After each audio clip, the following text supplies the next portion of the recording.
In today's video, I'm going to teach you how to create an entirely custom view in SharePoint Online using the modern experience. Whether you're dealing with a list or a document library, these steps are designed to be easy to follow and will help you tailor a view that meets your exact needs. Let's begin by navigating to your SharePoint site. Once you're there, open up the specific list or document library for which you'd like to set up a custom view. Take your time to make sure you're in the right place, because having the correct context is key in setting up your view correctly. Now, cast your attention to the command bar near the top. Here, you'll find a drop-down button for view options. This might appear as All Items, All Documents, or possibly the name of the current view you're using. If you're unsure, hover over the options.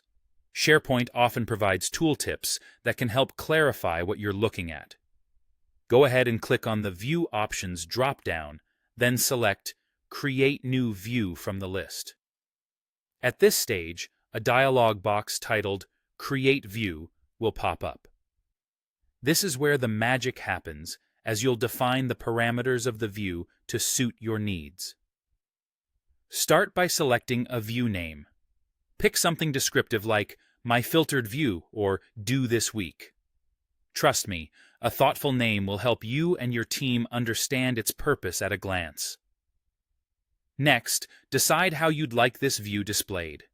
Depending on the list or library, you might have several options like List, Gallery, Compact List, or even Calendar.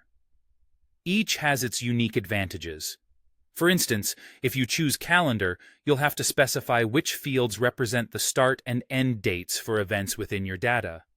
It's time to customize the substance of your view further. You can manage the appearance of columns by deciding which ones to show, which to hide, and rearranging their order to your liking. Sorting is another powerful tool at your disposal. Perhaps sorting by date or name might bring clarity to the items you regularly need. Don't forget about filtering, which lets you define specific criteria, so only items that matter to you will show up.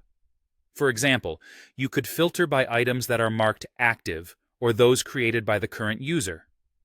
If the option is available, consider grouping items by a particular column, such as by category, to make scanning through entries even easier. Moving forward, you'll need to decide how widely accessible this view should be. Do you want this view to be your little secret as a personal view, or should it become a public view everyone on your team can access, provided you have the permissions to make it public? Lastly, you can mark this as the default view for everyone who opens the same list or library. Once you're satisfied with all these settings, hit Create or Save to lock it in place. Your newly created view will now be part of the View Options drop-down, ready for you and others to use, explore, and appreciate.